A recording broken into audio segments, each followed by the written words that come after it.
What's up everybody, Marcus Stone here. In this video, I want to talk to you about 3 tips how you can get more followers and more friends on Snapchat. The first one, I'm going to be crucial.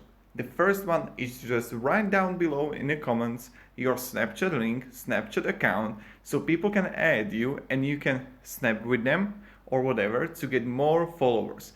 The second tip I always recommend for everyone that you need to focus on other platforms like TikTok, like Instagram, like I don't know, even Facebook or whatever, and try to get following there. Mainly, I recommend going on TikTok and push out content there. A lot of content. You need to push it out, and just go deeper. And the last tip, and I always recommend this, is that you need to be consistent, right? You can't do it for 1 week and then stop. You need to push forward. And there is this beautiful saying that always forward, always. And that's what I always recommend, is that you need to push forward. And these are the 3 tips I always recommend for everyone, how you can get more followers on Snapchat.